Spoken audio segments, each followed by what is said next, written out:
책을 읽다가 보면 어차피 여러분들이 이해독부터 정리할 거니까 그게 들어가 있는 거예요. 8페이지 같은데 뭐 통고 처분이 뭐예요 이런 거 관심도 갖지 마세요. 좀 있으면 다 나와요. 안 나와요? 다 나와요. 그때 가서 지금 이제 여기서 정리를 해놓은 거니까 대표적인 건 실질적인 의미의 입법행정사법과 형식적인 의미가 꼭 일치하는 건 아니구나. 이 정도만 감을 잡고 계시면 됩니다. 그리고 요게 그냥 여기서 끝나고 다시는 안 보는 게 아니라 우리가 앞으로 나가면서 계속 그런 인식을 하게 되다 보면 자동으로 정리가 돼요. 행정입법 할 때도 이 얘기가 또 나오고 그렇습니다. 통칭이라는 거는 뭐냐면은 예를 하나 들어드리면 이렇습니다. 옛날에 이제 김정은 그 위원장하고 문재인 대통령하고 판문점에서 이렇게 만난 적 한번 있었죠. 근데 만났는데 정은이가 이렇게 오다가 재인이 형이 저희는 언제 저렇게 한번 마음껏 올라가 봅니까? 그러지 않습니까? 뭐가 어렵습니까? 한번 가보십시다. 그러고 둘이 손잡고 가지 않습니까? 그 넘어가면 됩니까? 안 됩니까? 월경이에요, 월경. 만약 제가 그거 넘어가면 어떤 일이 생길 것 같습니까? 잠입 탈출죄라 그래서 국가보안법에서 10년 이하 징역입니다. 그 보도블록 이렇게 돼 있는 거고 넘어가면 안 돼. 밟아도 안 돼. 근데 그 넘어가죠. 여러분 곰곰이 생각을 해보면 국회에서 정한 법에 따라서 행정은 수행이 돼야 되겠죠. 머릿속에 이제 각인이 돼요. 각인이 저랑 수업을 하면. 이게 어디에 터잡아야 된다? 국회에서 정한 이 기준대로 해야 되는 거예요. 행정은. 뭐라 그래요 이거를? 법치라고 하는. 근데 법률이 만들어지는 경우를 한번 생각을 해보면 법률이 과거지향적이라 그랬어요. 미래지향적이라 그랬어.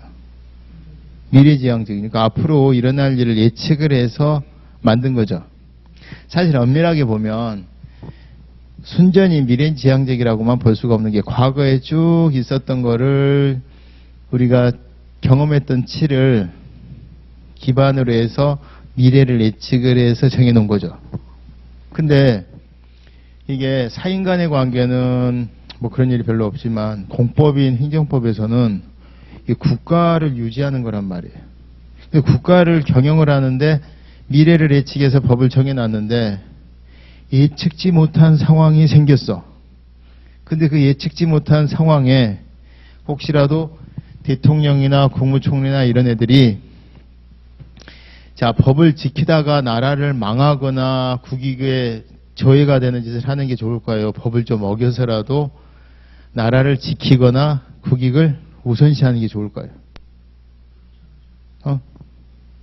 아니 그렇게 으르렁거리고 싸우던 북한에 수계가 고개를 넘어와서 우리 같이 한번 가볼까요? 하는 상황을 법이 예측을 했겠어? 갑자기 우리 같이 가보십시다. 그런데 여기가 선이야. 딱 넘어왔다가 재인이 형이 딱 가다가 절대 못 가나. 뭐 이 분위기 갑자기 갑분싸 되는 거 아니에요 이거? 무슨 말인지 아시겠죠?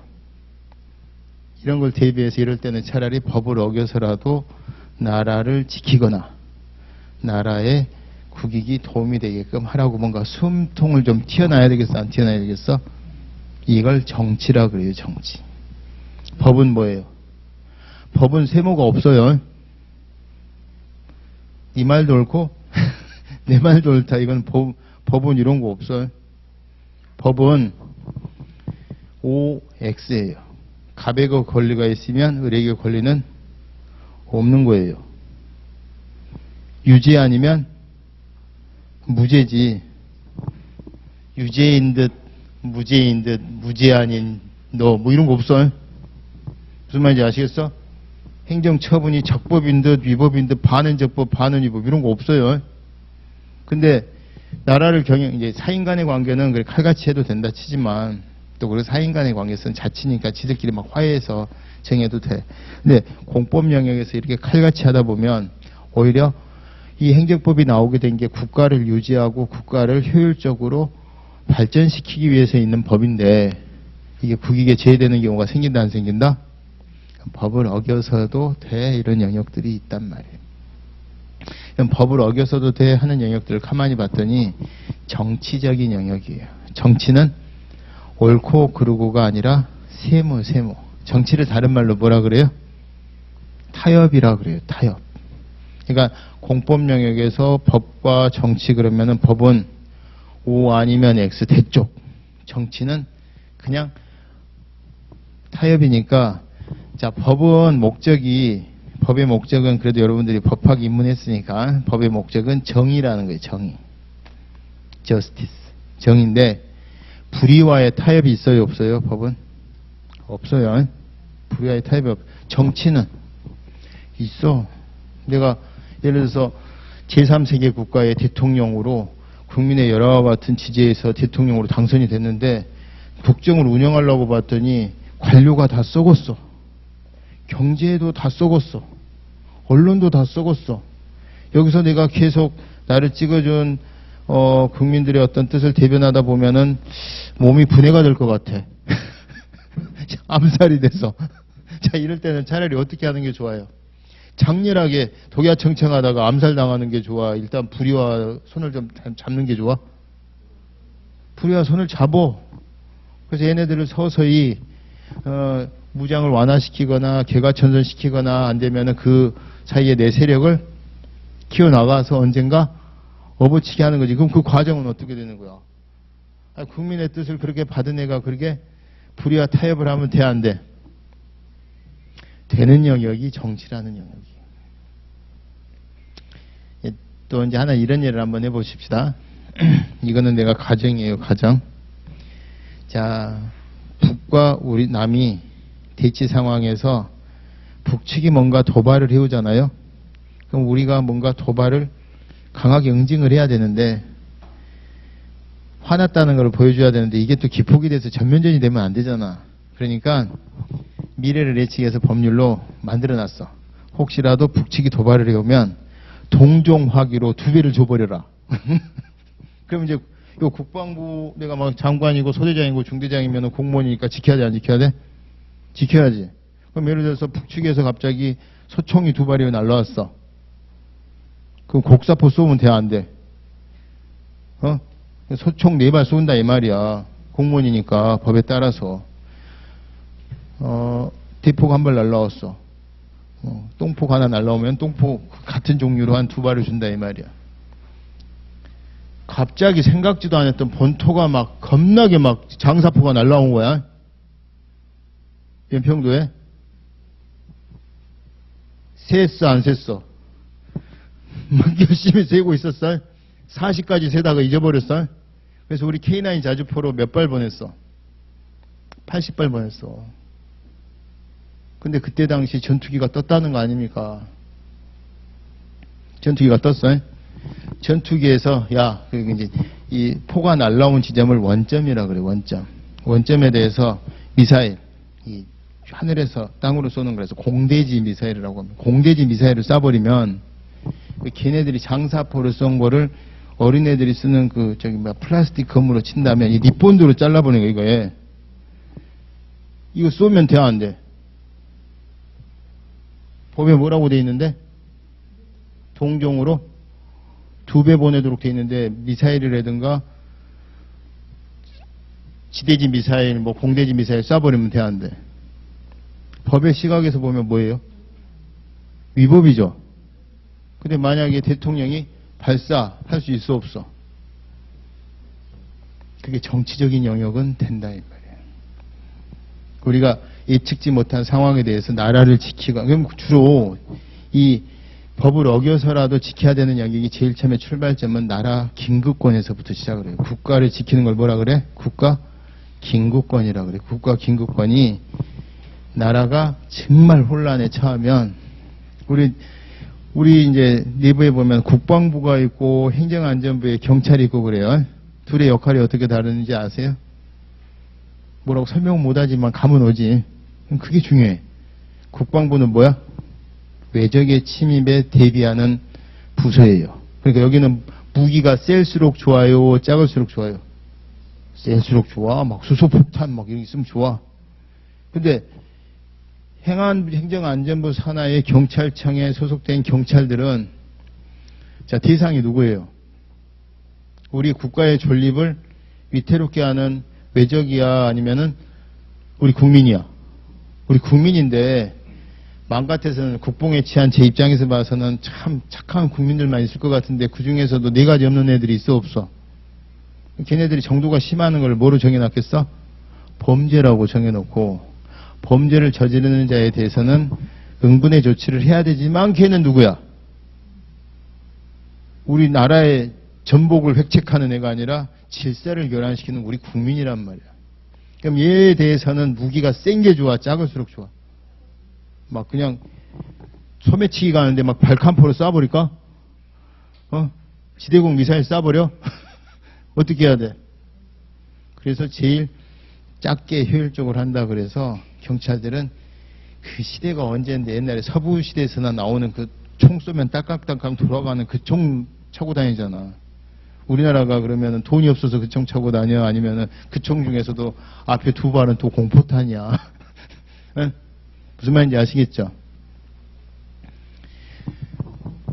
경찰로 질서를 유지하는데 질서를 경찰로 유지하는 게 임계점에 이르게 되면 뭘 동원하겠죠? 군인을 동원하겠죠. 그걸 뭐라 그래요? 계엄입니다. 계엄. 그 계엄이 군사 영역에만 국한된 걸 경비계엄이라고 그러고 전 영역에 해당하는 걸 비상계엄이라고 그래요.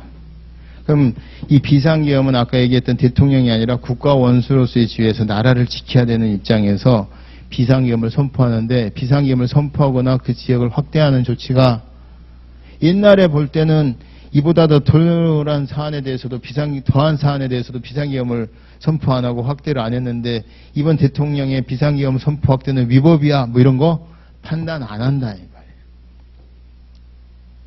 정치적인 영역이니까 타협의 영역이니까 너한테 법적 책임 안 묻고 대신에 대통령은 법적 책임만 안 묻는 대신에 무슨 책임을 져야 된다? 정치적 책임을 지는데 그 정치적 책임이 예를 들어서 내가 대통령의 지지율에 떨어지거나 그 타이밍에 대통령이 속한 정당이 선거에서 참패하거나 여론의 문매를 맞거나 이런 걸 뭐라 그래요?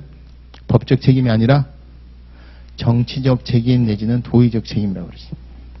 그 말인지 아시겠지? 자, 그러면 법치주의의 요게 법에 따라서 이루어지는 요 영역이 99.9%인데 예외가 있으니 뭐가 있다? 통치행위가 있고 통치행위는 그 속성이 법치주의의 대상이 되는 행정작용과 비교를 해봤더니 뭐가 있더라? 정치적 성격이 강하더라. 그럼 법치주의가 좋은 거다? 통치행위가 좋은 거다? 법치주의가 좋아요. 그래서 웬만하면은 만약 통치행위가 진짜 좋은 것 같으면은 요만큼의 정치적 성격만 있어도 통치행위로 보자 이랬겠죠. 확대 해석을 했을 건데 원래는 부득이하게 어쩔 수 없이 인정하는 영역이다 보니까 뭐라고? 완전히 정치적인 사안에 대해서 예외적으로 인정하는 거 그게 고도의 정치적 사안에 대해서 대통령이 행하는 조치 그래요. 근데 사실은 이 행정부가 적극적이고 능동적이고 미래지향적인 조치를 취함에 반해서 누구도 적극적인 조치를 취해요. 그래서 오늘날에는 옛날에 제가 학교 다닐 때는 대통령의 행정기관의 작용 이렇게 해서 지금도 옛날 기출지문에 그렇게 돼 있는 것도 있는데 오늘날에는 사법부는 소극적이니까 통칭을 할 수가 없어요. 국회도 할 수 있다 이런 입장이고 실제 우리 헌법재판소도 노무현 대통령이 이라크에 자이툰 부대를 파병을 할 때 소갈이 많이 했다는 거 아니겠습니까? 박정희 대통령이 월남 파병할 때처럼. 근데 그때 대통령이 우리 군대를 외국에 파병하려면 국회 동의를 반드시 얻어야 돼. 대통령이 제안하고 국회가 동의한 그 이라크의 자이툰 부대 파병 결정에 통치행위는 대통령뿐만 아니라 누구랑 같이 한 거다? 국회도 같이 한 거다. 이렇게 헌재가 판례가 나와요. 그래서 이제는 통치행위의 주체가 행정기관에만 국한되는 것은 아니다. 이런 입장입니다. 자, 그럼 여러분들 보시면 통치행위라는 개념이 각 나라에서 다 인정을 하는데 정의가 뭐다? 고도의 정치적 성격을 띤 국가기관의 행위로서 그 특징은 뭐냐면 위법, 적법 여부가 법원의 심사 대상이 되지를 않아요. 아시겠죠? 사법심사 대상에서 제외되는 겁니다. 나아가서 설사 법원에서 이런저런 이유로 사법심사를 해서 판결이 있다 하더라도 집행하기가 곤란한 영역은 아예 재판하지 말자는 거예요. 그래서 결론적으로 보면은 재판 안 합니다. 자, 이것도 어때요? 제가 이제 가정적인 예를 들면 김대중 대통령이 김정일 국방위원장을 만났죠. 근데 그때 약속한 게 뭐였어? 이번에 내가 평양에 왔으니까 다음에 네가 꼭 서울에 와. 그렇게 약속했거든. 근데 이제 김대중 대통령 왔는데 이놈이 안 와. 약속을 안 지켜. 근데 법상으로 이제 여러분들 뒤에 보시면 알겠지. 북한도 우리나라 땅이거든. 그러니까 이제 원고 김대중, 피고 김정일 이래갖고 서울 행정법원에 소송을 제기를 했어. 가정을 해봐. 피고는 원고와 모일 했었던 서울 방문 약속을 이행하라 라는 판결을 구합니다 라고 소송을 제기를 해서 행정법원 판사가 승소 판결을 내려줬어. 그 판결문이 이제 집행 권한이 돼서 그걸 들고 이제 행정법원 집행과에 갔더니 집행관이 가십시다 하고 가가지고 평양에 가서 정은이를 이렇게 해가지고 끌고 오면 일단락이 되는 사안이야. 정은이를 끌고 가려고 판결이 났어. 판결이 나서 정은이를 서울로 끌고 오려고 판결 내용대로 집행을 하기 위해서 평양에 갔는데 안 와? 아무도 안 와? 오겠어? 목격자들에 의하면 아오지 탄강에서 비슷한 사람을 봤다 그러고 그럴 거 아니야. 그런 거는 재판해봐야 의미가 없는 거니까 열애로 하자. 그러니까 통칭 개념을 넓히자는 게 아니라 판결해봐야 무의미한 거는 하지 말자예요. 오늘날에 고도의 정치적 성격을 띤 행위로서 사법심사가 제외되거나 설사 판결이 있다 하더라도 집행이 곤란한 행위는 통칭의로 보고 있습니다. 그럼 이와 같은 통칭의를 인정을 할까 말까 다 인정해요. 외국에서 다 인정한 걸 우리나라가 이제 근대화에 늦어졌지만 지금 이제 업어치기를 하고 있는 상황입니다만은 외국에서 다 이제 인정하는 거를 우리가 그냥 그대로 받아들이면 되지. 넘기시면 10페이지 가면은 인정 근거가 옛날에 권력 분립의 내재적 한계에 해당한다. 권력 분립이라는 게 결국 보면은 자 보세요. 입법, 행정, 사법이 서로 간에 견제하는 건데 사법부가 판결로서 뭔가 견제해야 할 영역이 있어야 되는데 그 견제 못하는 고갱이가 있는데 그게 바로 뭐다? 통칭이다. 이게 권력 분립의 내재적 한계에 해당하니까 이게 미국에서 주장하던 견해예요. 그 다음에 사법 자제설은 프랑스가에서 얘기하는 건데 사법부가 원래 굳이 심사하려면 심사할 수도 있는데 해봐야 국익에 도움이 안 되니까 자제하는 거다 이런 표현을 써요. 그래서 이 두 가지 학설이 통칭의 가장 대표적인 예를 들고 있습니다. 영국은 여왕이 있는 나라여서 여왕이 하는 행위다 그래서 10페이지예요. 10페이지. 여왕이 하는 행위다 그래서 대권행위설이라는 게 나오는데 우리나라는 뭐 왕도 없고 독일은 뭐 재량행위다 그래서 재량행위는 저 뒤에 봅니다. 그래서 권력 분립과 내재적 관계설 이게 두 가지가 큰 축으로 세계 모든 선진국들이 통칭의 개념을 인정을 하고 있어요. 우리나라는요. 우리나라는 사법부가 이원화되어 있습니다. 사법부가 이원화되어 있다는 얘기는 뭐냐면 법이 있고 정치가 있는데 이 정치를 내가 아까 뭐라고 그랬어요? 타협이라고 그랬죠. 근데 다른 말로 이걸 또 뭐라고도 표현하기도 하냐면 힘이라고도 표현을 해요. 힘. 자, 그러면 여러분들이 생각하시기에 원래 국회에서의 법은 국회에서 정하는 저 법률은 당위성이에요. 그래야만 하는 거지. 돈을 빌렸으면 갚아야 되고 국가가 세금을 부과를 하면은 적정한 세금을 부과해야 되고 그에 대해서는 국민이 납부를 해야 되고 이런 당위성에 대해서 설명을 하고 있는데 법률보다 더 위에 상위규범이 하나 있죠. 국민이 직접 제정한 게 뭐예요? 뭐라 그래? 국민이 직접 제정한 걸 헌법이라고 그러죠.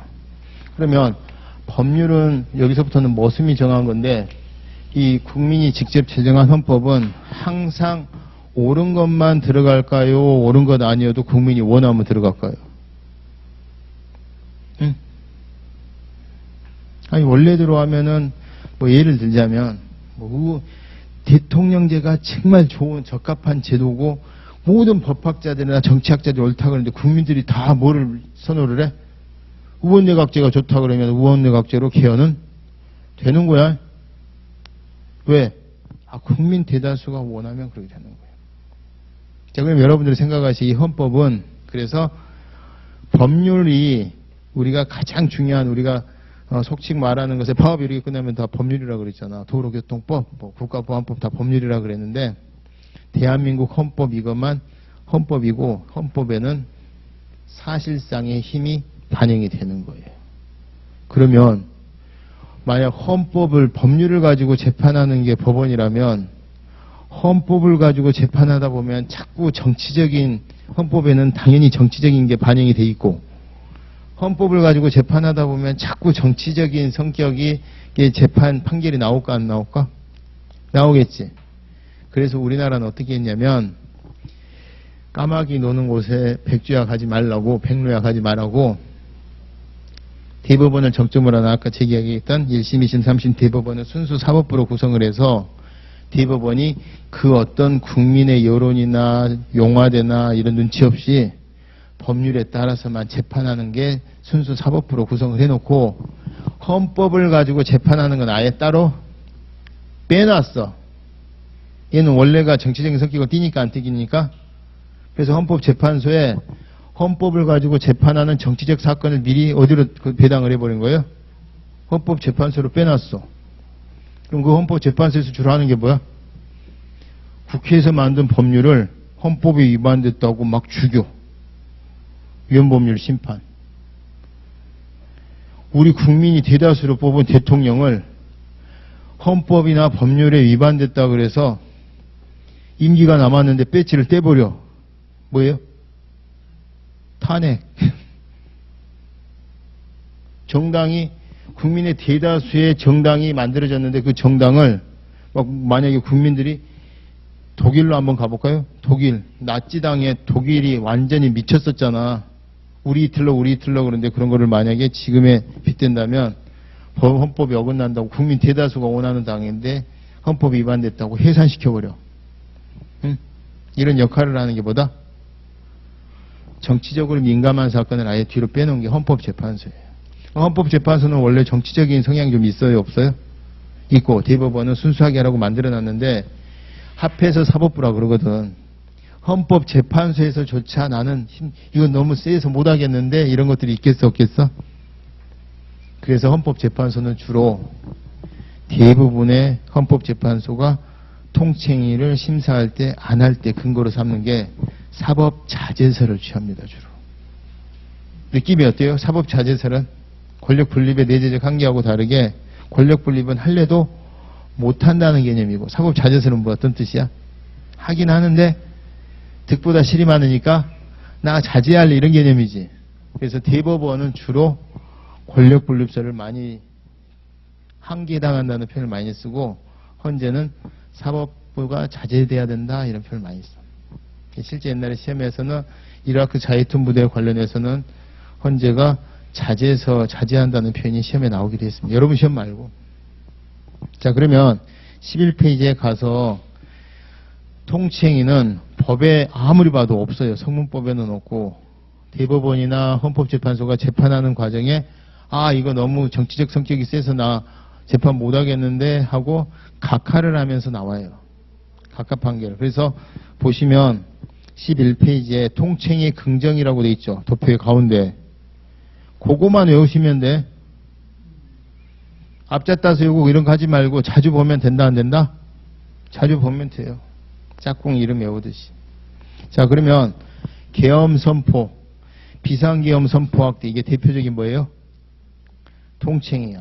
그래서 이게 박정희 대통령 때 했었던 것들인데, 옛날에는 이보다도 더 어지러울 때도 비상계엄 선포 안 했는데, 이번에 한 거는 저번과 비교했을 때 합리적이지가 않아서 위헌이야, 위법이야, 이런 판단 안 한다. 근데 두한이 형이 1980년 5월에 비상계엄 선포를 했거든요. 그리고 5.18 학살을 했단 말이에요. 그러고 나서 법정에 섰겠어, 안 섰겠어? 형사법정에 섰겠죠? 5.18 관련자 처벌에 관한 법률? 형사법정에 섰는데 법정에 서서 뭐라 그러겠어? 형사법원 판사 앞에서 검사가 막 공소사실을 읽는데 내가 그거 한 거 맞는데 나는 그때 무슨 판단하에 한 거다? 나라를 지켜야 되겠다는 구국 일념하에 한 뭐다? 통칭이다. 그럼 판사가 통칭이성을 인정하는 순간 이 재판 더 이상 진행할 수 있어요, 없어요? 그럼 유죄 무죄를 못 가리지.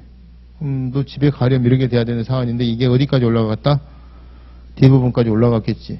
대부분 판사가 보더니 원래 일반적인 비상계엄 선포나 계엄 선포는 통칭이 맞는데 야 너는 아니야 이랬겠지. 그래서 처벌 받았겠지, 안 받았겠지? 처벌 받았어요. 그 사건을 요렇게 표현을 해.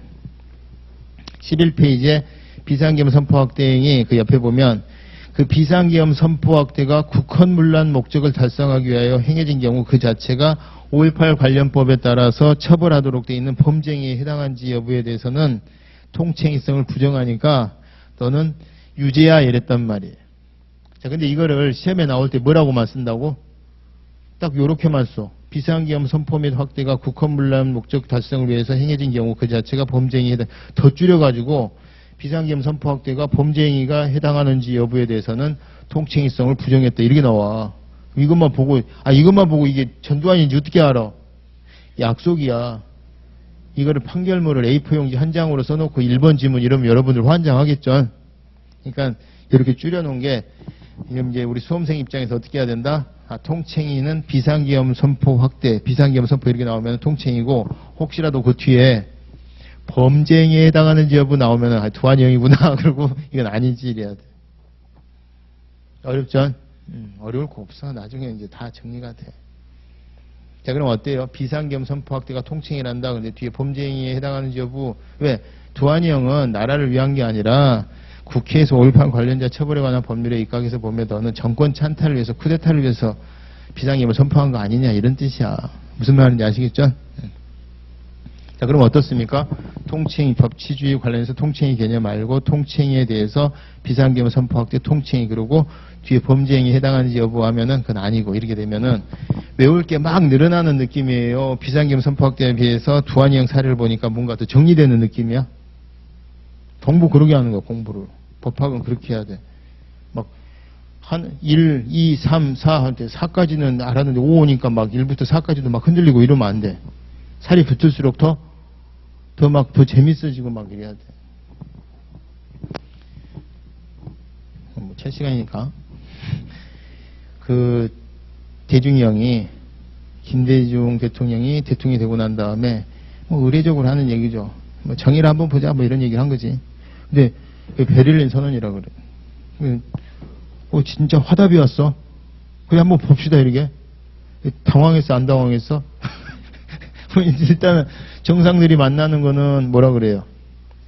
나가서 이제 진짜 자기들끼리 해결해야 될까 민감한 사안은 빼놓고 나머지는 실무자들이 그 전에 다 조율을 해야 안 해? 근데 이 실무자가 이제 박지원이라고 있어, 박지원. 박지원이라고 그때 청와대 비서실장이 북경에 가서 이제 다 저쪽 고위 측 실무자들이랑 회담을 해서 북측 방문 일정이 다 확정이 됐겠죠. 근데 다 끝날 무렵에 무슨 얘기가 나와? 돈 좀 주라고 그러지. 왜? 거기 이제 논의된 내용들이 금강산 문 열고 이런 얘기들이 있었으니까 금강산 문 열고 배 왔다 갔다 하면 니네들 돈 보니까 권리금 쪽으로 얼마 달라고 그랬겠지. 그때가 이제 북한이 정말 기근에 시달릴 때였습니다. 그럼 만약에 그런 상황이면 자기는 어떻게 해야 되겠어? 원래 북측에 돈을 전달을 하려면 우리나라 예산에 없었던 규모잖아요. 누구 허락받아야 돼? 국회 허락받아야 돼. 국회가 그때 다수당이 누구야? 자유당이었겠죠? 그 자유당 뭐라고 그러겠어? 방문하는 거 좋아하겠어? 안 좋아하겠어? 그리고 이제 거기서 국회에서 논의되면은 보나마나 안 봐도 별 거지 같은 것들이 돈 만나준다고 돈 달라고 그러고 거지 이러면 안 그래도 문 조금 만나려고 했던 애를 쏙 들어가 버릴 거 아니야. 그러니까 어떻게 했어? 죽게 그러고 간 거지.